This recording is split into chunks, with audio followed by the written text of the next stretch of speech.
Miguel Ángel, ¿cómo estás? Muy buenos días, un abrazo desde Tacna. CELAC, OEA y ONU. Me gustaría un comentario sobre este tema, te agradezco, te mando el abrazo, porque sé que también estás contra el tiempo, pero me gustaría hacerle una recorrido a nuestros oyentes y televidentes sobre este viaje del presidente. Bienvenido. Fernando, muy buenos días. Contigo, con todos los amigos de Radio Uno de Tacna y por supuesto con todos los amigos de esta cálida y linda ciudad. Pues fíjate, Fernando, efectivamente el presidente de la República, Pedro Castillo, conforme la regla constitucional, ha contado con la aquiescencia del Congreso y se encuentra con una agenda, a mi juicio, importante. Tenemos que decirlo, los presidentes están hechos para dentro y para fuera del país, personifican a la nación dentro y fuera, tienen que salir, tienen que moverse, tienen que estar en las grandes ligas, en las grandes canchas. Y los jefes de Estado, en ese marco, contar con sus mejores y mayores estrategas que lo acompañen siempre, como lo hacía Henry Kissinger a Richard Nixon, acuérdate tú, como debe ser. Entonces el presidente evidentemente ha tenido una primera participación en México, yo diría, como tú, sin pena ni gloria, porque en verdad que si hubiera habido un artículo, un discurso elaborado con profundidad, es decir, pensando en él y en el país, digamos, esta visión que ha tenido, por ejemplo, el desarrollo de las comunidades indígenas. Yo pensé que iba a ir por allí, que era, digamos, el plato fuerte con lo que había hablado en la campaña, porque además existe toda una proyección de la política panamericana de las sociedades, de las comunidades indígenas. No hubo un desarrollo en ese ámbito esperado. Eh, Me llamó la atención, lo he dicho en varios medios, que, digamos, ese discurso al final de decir que el Perú se va a vincular con todos los países del mundo sin discriminar a ninguno, me llamó la atención y por eso, digamos, sería importante que el ministro de Relaciones Exteriores, que ejecuta la política exterior y que seguramente estoy persuadido que debe conocer el discurso del presidente antes que el presidente lo pronuncie.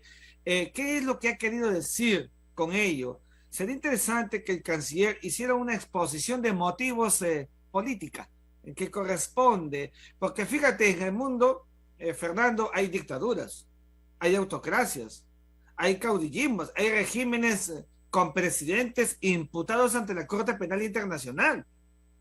Y te hablo de Venezuela y países africanos, países fallidos, países con, digamos, producciones terroristas en serie.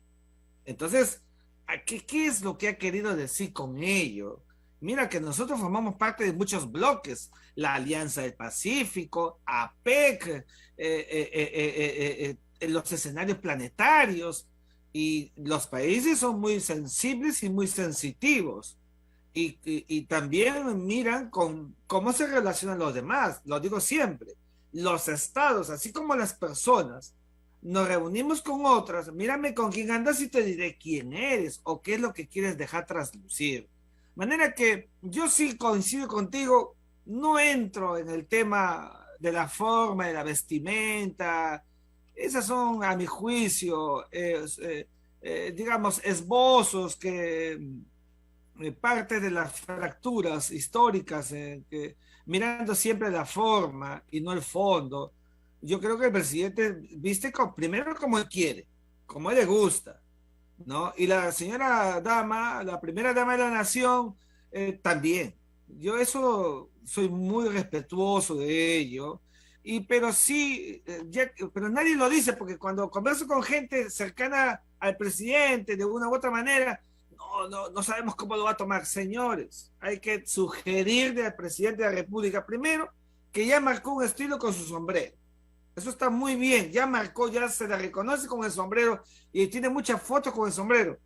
Pero yo sí me permitiría decírselo, como se lo he dicho en algún momento a algún ministro que he asesorado o con un expresidente con el que he conversado, de manera respetuosa, le sugeriría que, digamos, dosifique el uso del sombrero para algunos lugares, porque además es muy importante que la gente en el mundo lo pueda visualizar por completo, mirarlo por completo, conocer el rostro completo del presidente.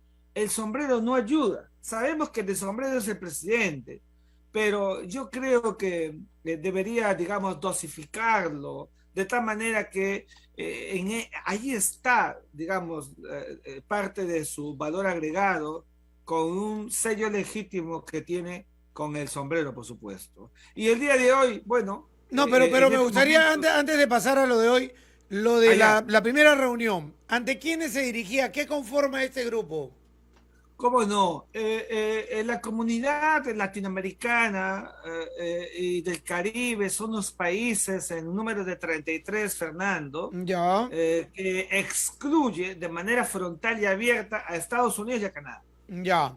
Los excluye, los excluye. O sea, no es una reunión para De sajones, México para ¿ya? abajo. México para abajo. Ya, Y bueno, yo siempre he dicho de que ese tipo de reuniones no son malas, porque finalmente puse en mi columna de ayer en correo de que los países de ASEAN se reúnen sin China.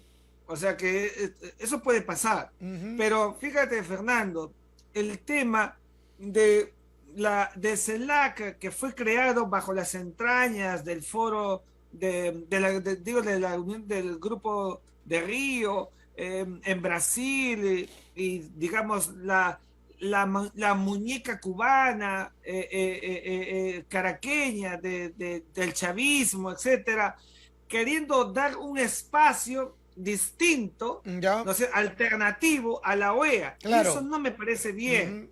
porque la OEA hay que fortalecerla y por eso hace bien el presidente en ir a la OEA. Si solamente hubiera estado en CELAC, hubiera sido realmente, a mi juicio, una complejidad. El Perú es Claro, partero de la OEA y porque debería estar organismos, presente. porque, disculpa que te interrumpa, porque organismos hay un montón, ¿no? Porque de acuerdo a su afinidad política han ido formando la Alianza del Pacífico, la UNASUR, y aquí y allá, y cuando hay cambio de gobierno me salgo de aquí, me voy para allá, y eso no es bueno, por eso la OEA siempre es una organización que me parece importante tener en cuenta, pero yendo al CELAC, o sea, es decir, hay amigos ahí, todos los países son amigos, pero si yo soy el nuevo, lo que no me gustó fue el mensaje, o sea, el mensaje al cual yo quiero llegar, si es económico, si es social, a dónde apunto, por qué quiero aliarme con quién o con cuál o con ellos para buscar algo en favor de mi país, aprender de sus experiencias económicas, políticas, sociales, hacia dónde voy. O sea, México es un monstruo,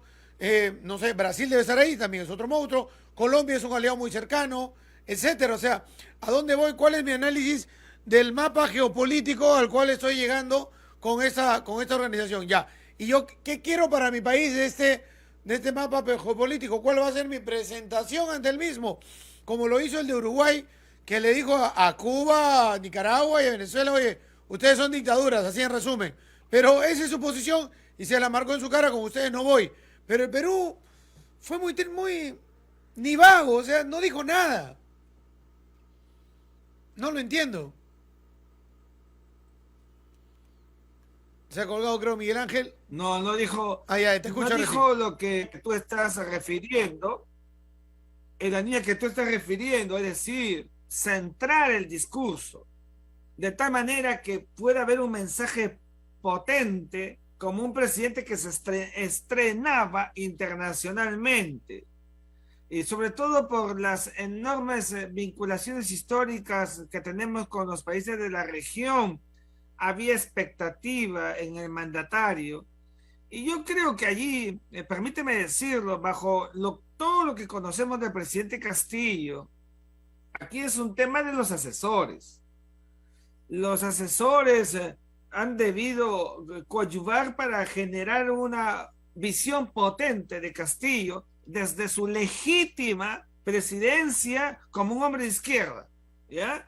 Pero eso no ha pasado y creo que ahora, digamos, más bien hemos visto un CELAC donde ha habido pugnas, has visto tú internamente, ¿no? Los países han empezado a encontrarse. Mira el caso de Uruguay. O sea, lo que te quiero decir es que nos estamos encontrando con un momento internacional donde las reglas de la convivencia entre nuestros países para tolerar dictaduras cada vez es menor. Las dictaduras no tienen cabida y por eso has visto esos ecos en la reunión cuando se habla de Nicolás Maduro. Hay una animadversión creciente, innegociable, desde lo que significa Maduro y la dictadura de Venezuela para el continente. Y entonces ese es un llamado a las ratios principistas, innegociables, que deben tener los estados. Bueno, y ahora en la OEA dicen que ya anunció la creación del Ministerio de Ciencia, Tecnología y Educación. Pero ¿cuál debe ser el papel ahí? Mira, la OEA, el presidente, para que la gente que nos ve y nos escucha lo entendamos, la OEA es el foro político panamericano más grande y también el más antiguo del planeta, ojo. Más antiguo que la ONU. Más, gestada en 1889, Fernando, en el siglo XIX. Y además, échale pluma hacia atrás en sus bases primigenias del Congreso Anfictiónico de Panamá, los tiempos de Bolívar. Entonces, es añeja la OEA. Pero el presidente es un actor político y ha ido a una reunión de la OEA en un marco no político, sino un marco diplomático, fundamentalmente diplomático. Esto es muy importante. Es clave que haya ido, por supuesto que sí, es la interacción. No era una reunión de mandatarios como la CELAC, era una reunión de los representantes permanentes de cada uno de los 35 países que son diplomáticos en el seno de la OEA. Y ha tenido un encuentro, o lo va a tener, yo creo que ya lo tuvo, con el secretario general, sí, Luis ya lo tuvo. Almagro. Ya lo tuvo, ¿verdad? Porque yo estaba en clase. Y sí, igual lo tenemos acá listo para pasar, pero lo que hemos sacado es básicamente este tema de generar el Ministerio de Ciencia y Tecnología. Pero igual apuntamos hacia, ya se reúne con Almagro y si tiene un discurso, ese discurso va a ser recogido por los embajadores de cada uno de los países de la Organización de Estados Americanos y luego va a participar en las Naciones Unidas, que también tiene que tener otro cariz el discurso del presidente de la República. Sí, Fernando, una acotación, digamos, cada vez que escucho la palabra como profesor, se lo digo a todos de esta manera, no son embajadores, Fernando, son representantes permanentes. ¿Y sabes por qué no son embajadores? Porque los embajadores solamente son representantes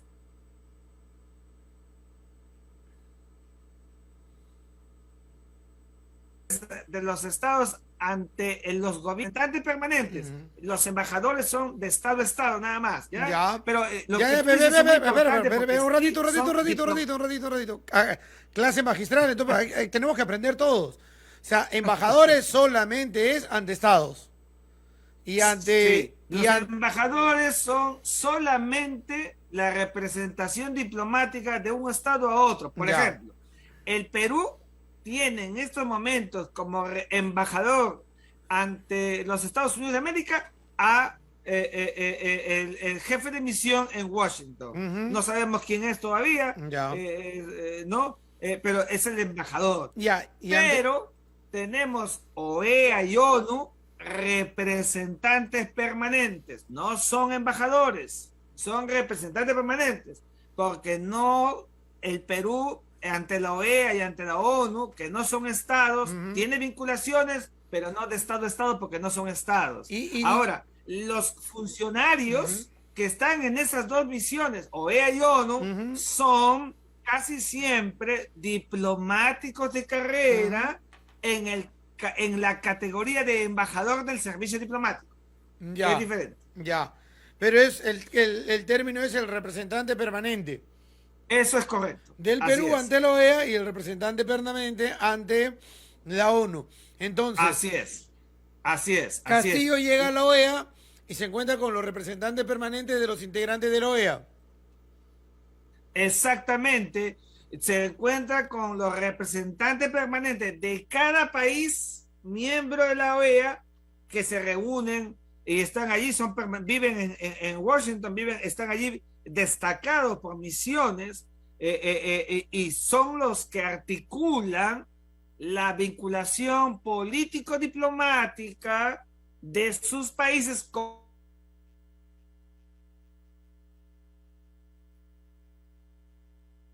con la OEA, esta reunión es muy importante, por eso que el presidente va y dicta y dice un discurso primero y otra vez como el primero que hace y que formula al salir del país, seguramente dándole, digamos, el perfil de lo que busca el Perú en esa mirada panamericana. Es muy importante. Otra vez, todavía no sé lo que ha dicho, pero sería importante escuchar algo sobre la Carta Democrática Interamericana, que el Perú fue creador de ella en el año 2001, 11 de septiembre, su reafirmación sobre los valores democráticos de una carta que está muy pegada a la Carta de la OEA, y te digo un tema por decírtelo en este momento. Ahora, de esos foros, el de la ONU, ¿qué característica tiene? A diferencia de la OEA, es un anillo mucho más ensanchado porque es el anillo planetario. ¿Ya? En la ONU están todos los países del globo y ahí el Perú es un actor más de los varios que hay en el sistema internacional y se va vinculando y va. Y entonces allí es la gran oportunidad para que el Perú, Fernando, así como hace con la OEA, donde da el diseño de la política internacional panamericana, en el ámbito de la ONU, dice la política internacional del Perú en el ámbito planetario. ¿Qué pensamos sobre Afganistán? ¿Cuál es la posición del Perú que hay sobre el tema de Marruecos? ¿Cuál es el tema de Perú en relación al tema de la pandemia? O sea, una visión más ecuménica sobre la base de los intereses del Estado peruano, como decía en su momento el ex canciller de la República, Edgardo Mercado Jarrín, mi maestro además, quien decía los intereses del Perú, se iba hasta el África, hasta el Cairo para hablar de la tesis de las 200 millas, una visión muy ecuménica y será una importante oportunidad para que el presidente se muestre al mundo como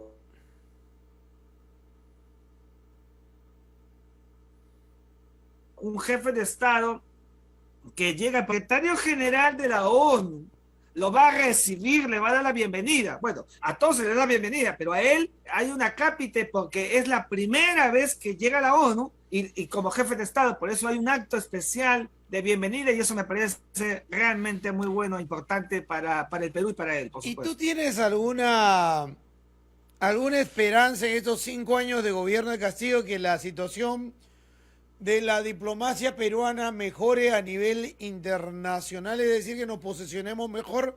Recordemos, el Perú ha tenido momentos muy importantes en el ámbito diplomático, principalmente con Javier Pérez de Cuéllar como secretario general de las Naciones Unidas, un personaje valioso en la diplomacia peruana.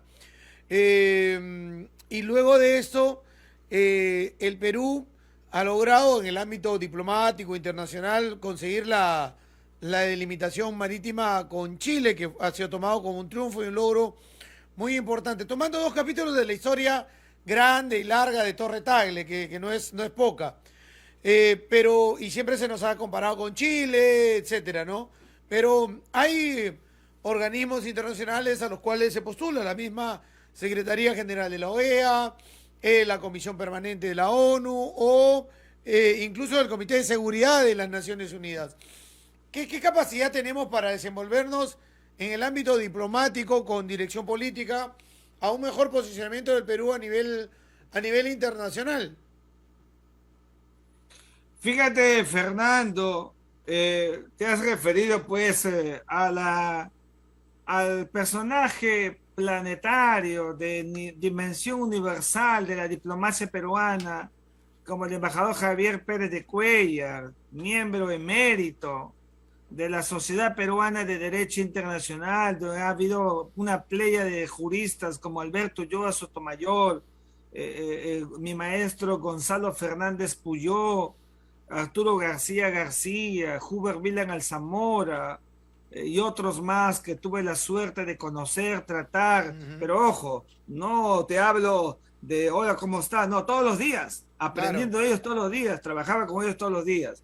Y esa dimensión yo aspiro y espero que Torre nos siga dando. Yo no creo aquello de que ya pasó y ya no hay más. No, yo creo que las nuevas canteras están llamadas a forjar esa dimensión de hombres y mujeres, pero hay un enorme reto. Y el reto es que nuestros diplomáticos de hoy, primero, tienen que seguir teniendo o mostrar el carácter de nuestros embajadores del pasado, no tener doble discurso, cuidado, y ser consecuentes con los enormes valores y los principios como los que se aprendió de Raúl Porras Barrenechea. De manera que esa debe ser la pauta que deben marcar. Y solamente así entonces vamos a lograr, Fernando, liderazgo que no tenemos. Entonces tú me preguntas, para aquí a 5 años, ¿cómo veo la política exterior? No la veo. Ya. No la veo. ¿Y por qué no la veo? Porque Disculpa, hemos tenido, luego del triunfo de la Haya, hemos tenido un norte, nuestra nave ha sabido hacia dónde se ha movido. no, no, no, no. Por supuesto que no. Yo creo que el tema de la Haya Digamos, también es con bueno Humala, precisar. con PPK y ahora, Sí, ¿no? pero Fernando, el tema de la Haya, permíteme el tecnicismo, pero el tema de la Haya no corresponde a política exterior. Eso fue un juicio internacional Claro, que pero tuvimos. nos dejó pues bien, o sea, nos Sí, dio ese sí, aire sí, que necesitamos, oye, somos peruanos y ahora cuáles son nuestras políticas, dónde nos movemos, sí. qué fichas movemos en el tablero, eso tenía que ser un mala en su momento. Sin duda alguna, y yo creo que lo que tú dices es muy cierto, porque hemos debido aprovechar esa corriente, esa vorágine del Claro, triunfo que nos dio la Corte, etcétera. Pero ahí está, pues, Fernando, cuando el Estado no mira el tema como política de Estado, ya. entonces nos acostumbramos a solamente la inmediatez, pero no a la vida prospectiva del sistema internacional. Por eso que, mira, hemos pasado 2 años en el Consejo de Seguridad de brazos cruzados. Yo fui a las Naciones Unidas hace 2 años y los mira de brazos cruzados. Y cuando digo de brazos cruzados, quiero ser muy específico. No hemos proyectado ni hemos empoderado al Perú como debía ser. Ya, y eso es porque de Lima no llega la orden de cuál es la estrategia a desarrollar en ese foro.